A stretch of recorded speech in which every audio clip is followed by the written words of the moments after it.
Let me introduce us real quick. So, welcome to episode 26 of the Grindhouse podcast. I'm your host, Edwin. On the other computer is my co-host, Chris Martin. Hey, how's it going, guys?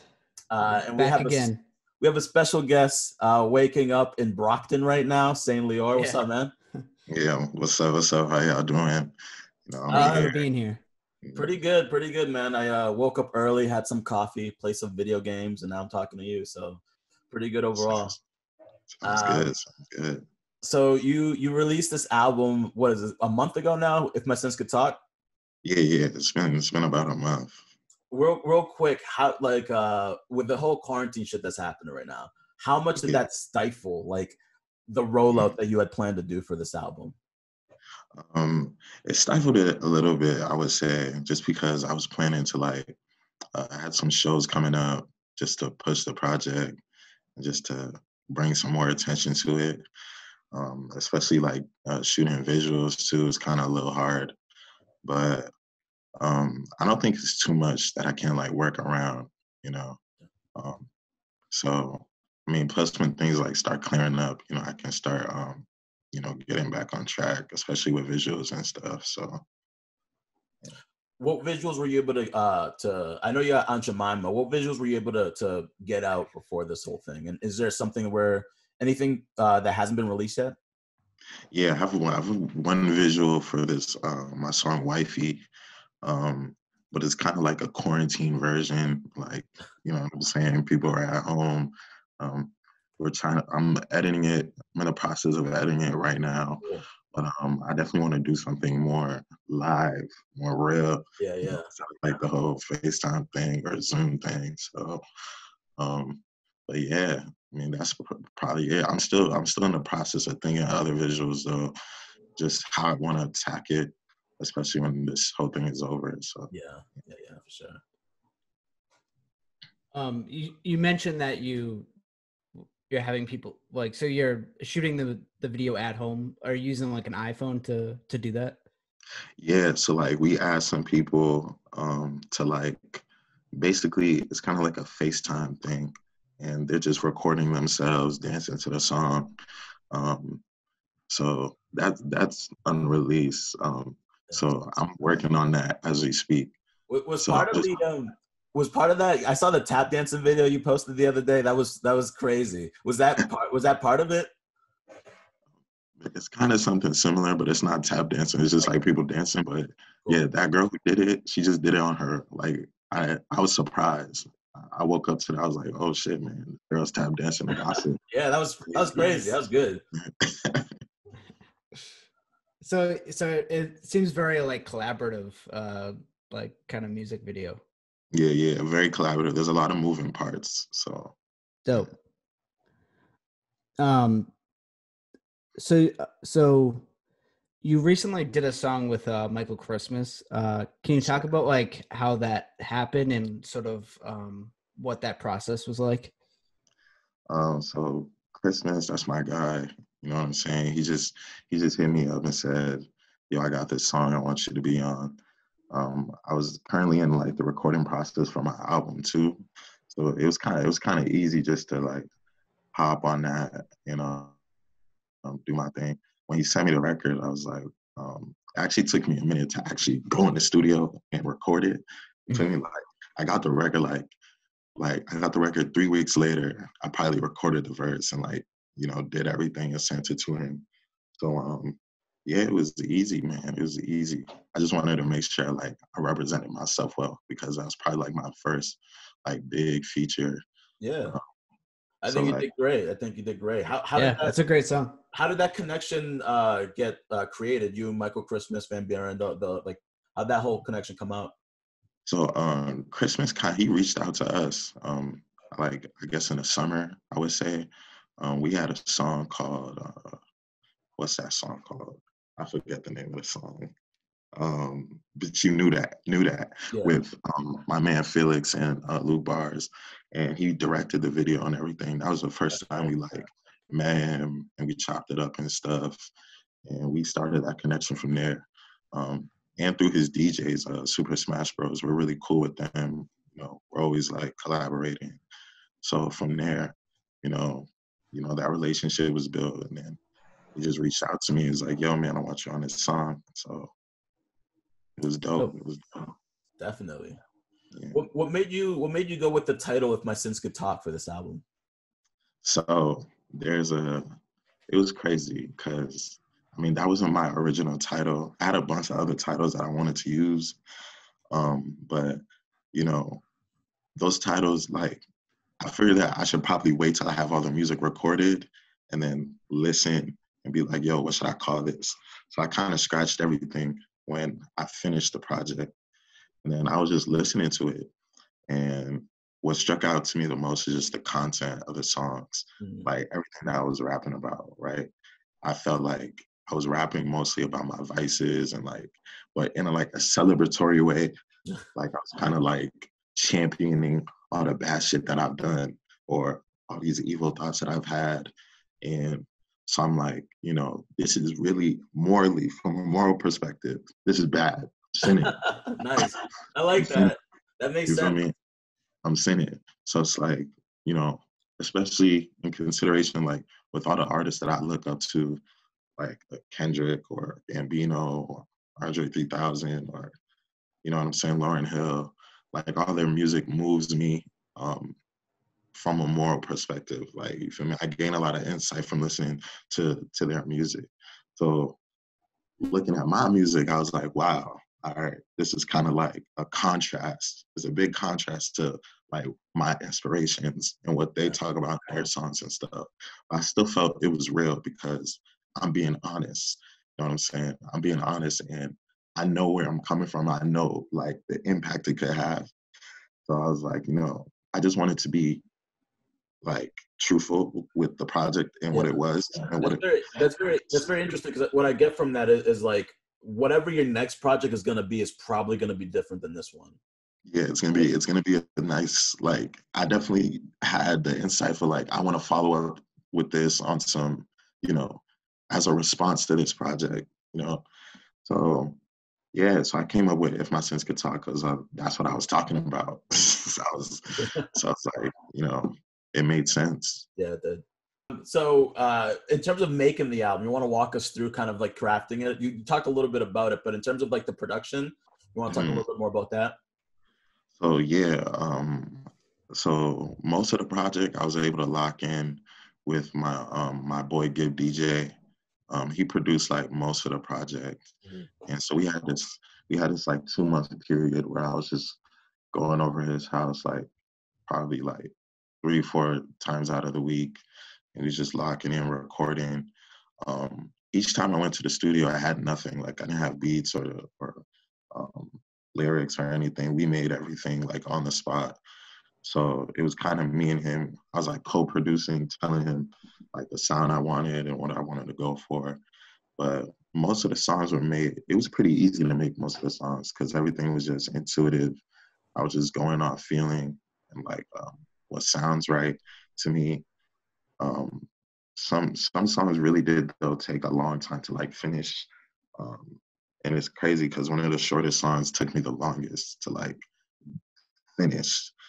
Sweet, like I probably have like 3 or 4 versions of that song just to figure out like structurally like where I wanted to go with it. I had to take some things out, add some stuff. But yeah, it's just like putting a puzzle together. You feel me? It's the hardest part though is probably not the recording process, but just the thinking behind it. Like, how do I want to tie everything together? Like, what am I trying to say to my audience and stuff? Making it cohesive. Yeah, making it cohesive and stuff. How does that, in terms of what you decide to be like the final product, is there any because it seems like Van Buren in general, and I don't know if this is like a because you guys curate each other or what, but it seems like you guys are very good with like having like the best cuts on the album with no filler. Like I don't feel like there's a song that doesn't have like a purpose on your album, on Luke Barnes' album. I'll even go back to Giles' album. Like it seems like you guys are very good. Is that just natural? Is it you deciding, or is it like a group consensus kind of thing? I think it just comes down to we're students of the game. Like we really study like the greats and like how they approach their music.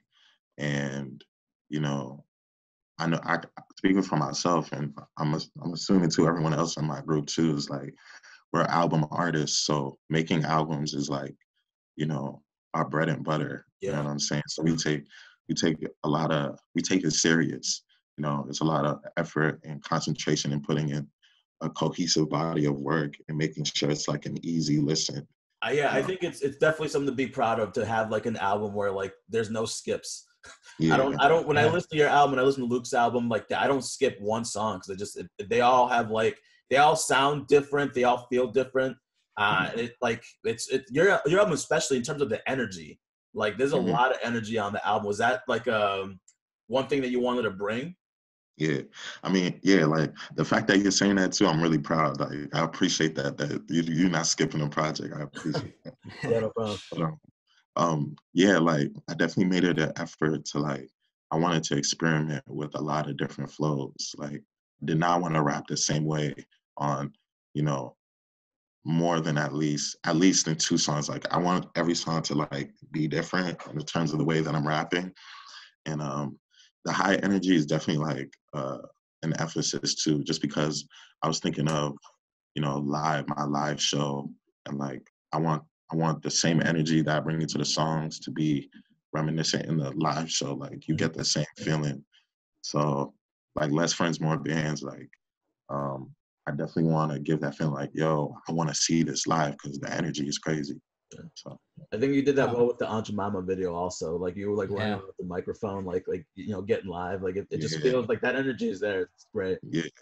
Great, I'll let you ask a question. Are there any like sort of future tours for Van Buren? Obviously, with the quarantine and all that stuff, but is that something like you guys like plan to do? Yeah, I mean, nothing has come up now. I mean, anything that was planned is like canceled and everything. But Yeah. you know, like once this stuff clears up, we definitely want to like tackle other cities and stuff like New York or LA, whatever it is, because I think we're at a point. Well, we still have a lot of work to do at home. We're not as known as we could be. We still got a lot more work to do, but we definitely are trying to like outsource and reach out to other like uh, hip hop communities and stuff, and just get our name out there, as much exposure as we can. So Dope. Do you have a question, Edwin? Yeah, in terms of like what you do have next, or what I know you said you had the video coming out, Wifey. Is there anything else we can expect from you coming up? Yeah, I mean, more shows, hopefully. But right now I'm like in the process of just getting my ideas out for my next record. Um, I'm not sure when that will come out. I don't know. I don't really put a timetable on it, but I definitely want to do feature on more records. Like that's the kind of mode that I'm in right now. Like anyone who's trying to do music, do songs together, I'm down. But as far as musically, I'm just pushing the project as much as I can. Um, Hopefully get placement on playlists and stuff like that. But yeah, just more visuals, more videos, really. Yeah. Are you using like this, obviously like being, you know, in quarantine, and are you using that time to like write new music? Yeah, I'm doing a lot of that, and not just music, anything, not just music, but just like poems or anything, just ideas, whatever is going on, internally, because this is like a weird time, spending a lot of time at home, your own thoughts, kind of get in your own head. So I definitely, I made it a point to like get my ideas down, because especially as a creative, you can kind of like be your own worst enemy in an environment like that. So it's like, you know, anything I'm thinking, or, anything that's going on with me, internally or in my head, like I'm writing down, and hopefully I can use that to segue into my next project and stuff. Yeah. So. Yeah, I think I have, this running theory that after we get out of this, there's going to be a lot of really great music that's going to come from it. So I'm excited. Same theory. That's crazy you say that. I have the same theory, because it's like everyone's inside. Yeah. Everyone's inside. So it's like, you know, once we actually get out, it's gonna be a new appreciation for like being outside Yeah. and like Yeah. being amongst people and stuff. So you kind of look at life with a new lens. So hopefully, you know, it's just an influx of like new shit and, you know, dope stuff from all the artists. So Yeah. I hope so. And yeah. going back to your music real quick, I love your I feel like your spirit species is an alien, just because you mentioned being an alien a lot. Can you Yeah. talk more about like why is that your spirit species?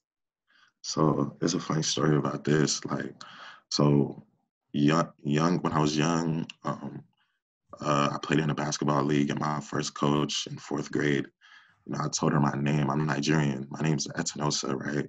But she didn't get that. She was like, "Yo, we just gonna call you ET." So, because it's like it's the first two letters in my first name.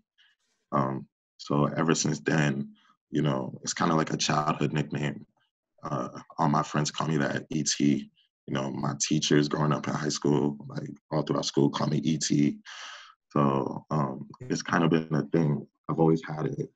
So now it's just like I've come to realization, like, yo, I'm an alien. Like, you know, I feel alien sometimes. I feel different. At times, I feel like I've tried to like fit in with people and try to change myself, compromise myself just to, you know, fit in and, you know, be amongst people and be cool and stuff. But now it's like I'm just embracing my alien, being different. Aliens do exist. That's the whole point of the song. It's just coming to terms with being yourself and who you are and not compromising that. You should take pride in it. So Yeah, I feel like that's why that's my favorite song on the album, because there's you know, because you're talking your shit throughout the whole album, but that song specifically is encouraging, especially if you're different, you know, in a way where you see things different sometimes that may feel like like a little bit of isolation, but yeah, but that song kind of like is a good anthem for people who kind of are just like, you know, walk their own way and kind of do things their own way, to be like, yeah, fuck it, I'm different. yeah, yeah. That's exactly what I was trying to accomplish. You know what I'm saying? I definitely wanted people who, you know, feel like they're outcasts or, you know, they're not taking, you know what I'm saying, the traditional route, or just in any way feel like they're different from others. You know, they can listen to that song and be like, you know, he's talking that shit. I know exactly what he's talking about. Yeah. So I think Crit is still cut off. I'm real quick, in terms of the group dynamic of the Van Buren group dynamic. How did what's your relationship with the group? I know you guys sort of all grew up together, right? yeah. How did you guys start like crafting? Because you guys are really good at being like a different sounding. Like no one person I think in the group sounds like each other, which is great, because you would think if you guys are all grew up together in a group, it would the music will sound pretty similar in some sort of aspect. But I think you guys do a good job of being, you know, your own people within that group. How did you guys come up? How did you guys like make music to get to that point of being different? So I don't know. It's like it kind of happened a lot. It's natural. It was very natural because I think our personalities are different, and you know, we vary in age too. Like not everyone's the same age. Like Giles and Felix and Meech, they're on the older side.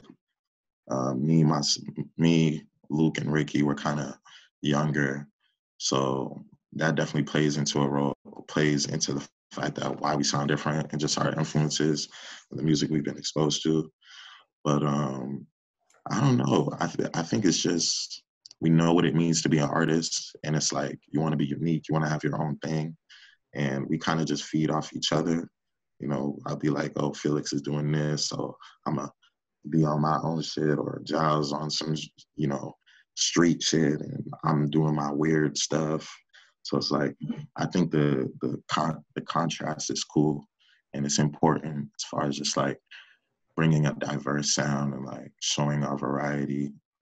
Um, but like the whole process of us like working together and being a group, it happened naturally too. It's just like Giles and Felix, they already had Van Buren, you know what I'm saying?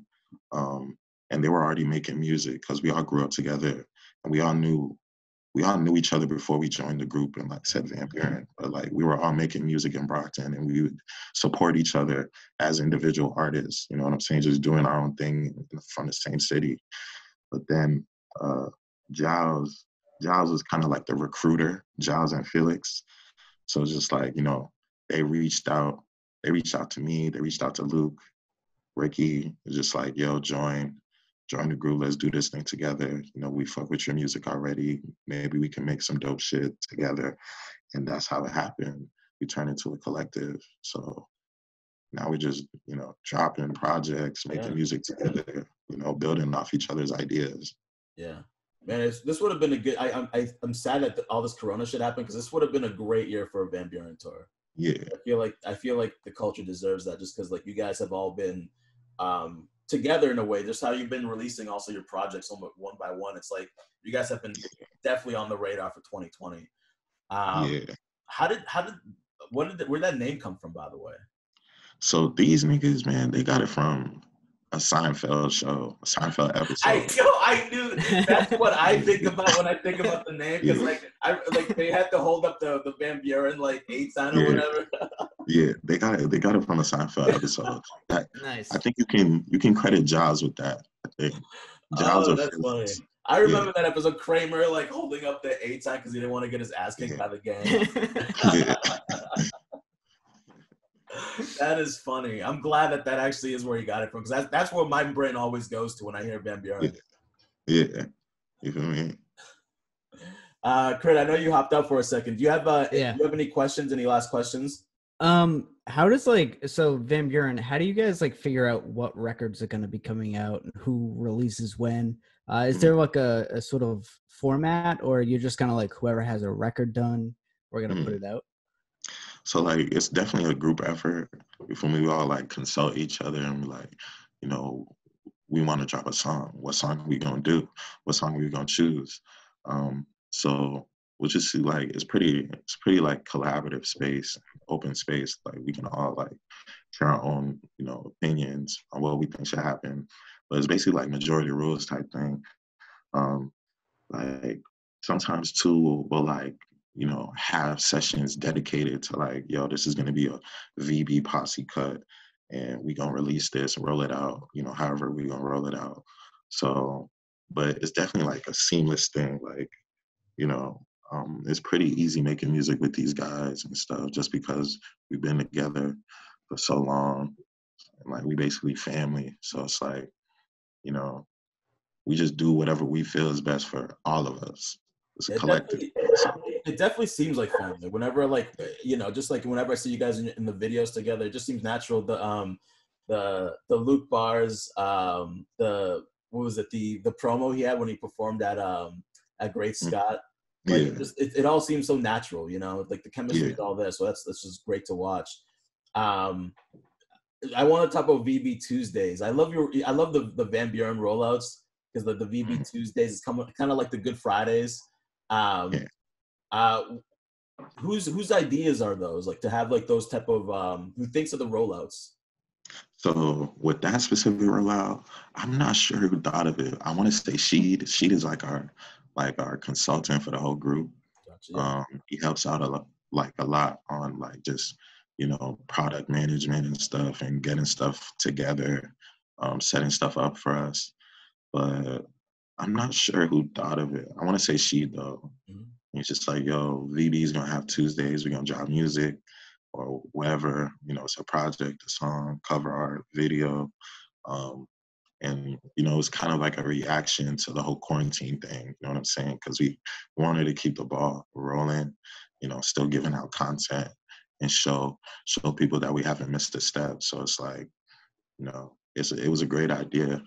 I'm pretty sure my man R. Louis is next with his project, Louis Black, on the 28th. So, you know, it's a great thing. You feel me? I think we're gonna keep doing it until like this shit is over. Probably we're gonna try to do it for May also. So definitely eyes on it. You know, people aren't doing shit right now, so music and visuals are definitely something people are looking out for. Before we close it out, I just wanted to get back to the album real quick, and just talk about, just pick one of your songs that you feel like is one of your favorites off the record, and why is that? So one of my faves is probably Cinnamon. Cinnamon is really like important to me. You know, it means a lot to me just because of the message behind the song. It's like a traditional Black African American song talking about how people they basically have to pay for what they've done. It's like a fear of God thing, like, you know what I'm saying? Like you have to pay for your actions or come face yourself for what you've done. So it's like that's a thing that I've struggled with in the past, just because I am a very spiritual person, and it's like it touches on topics like that, especially with success and like how people kind of compromise themselves and do things they wouldn't normally do in the name of being successful or reaching a goal. And you know, that song is important to me because of that. And I feel like, you know, it just relates a lot to what's happening to me right now, and like in the future, things that I might face and obstacles I might have to go through. But that song kind of reminds me that I need to, you know, be founded on something, you know, substantial. You know what I'm saying? Like, I never want to be in a position where I have to compromise myself for, you know, success. Like being happy is better than being king, basically. Like you don't have to do, you know, all this nasty shit to be where you want to be in life. So definitely, I think having principles, you know, as a human being goes a long way. You know, some people, I feel like religion, that's like the principle they go off of, but I feel like having like just your principle for who you are, I think that's very important, especially if like, you know, success, I'm sure crazy shit comes with that, you know, and if you have no principles, you don't really know what's happening. I'm sure you can get swallowed up in a lot of that. So that's really cool that you're that self-conscious and that you put that on the record. Yeah. Definitely wanted to make that a point, you know. Word. Well, again, thank you so much for joining us, man. It's really good talking to you. Yeah, thank y'all for having me, man. I appreciate it, man. It's a cool interview. You guys are dope. Thank you. Thanks, spaceship, man. I see it. Yeah, how to do it, you know, how to do it for the aliens out there, you know. Yes, sir. You know, we're talking to an alien, might as well be in the spaceship. Yes, sir. So thank you guys for joining us. If you dig what we're doing, like, comment, subscribe. Go check out If My Sins Could Talk by Saint Lyor on all streaming platforms. Check out Van Buren Tuesdays. Who you say was the next project dropping? My man, Louis Black. Go check that out. Yes, sir. Check that out. Word, man. Thank you so much, y'all. Take care. All right, man. Peace, man. Peace. Thank you.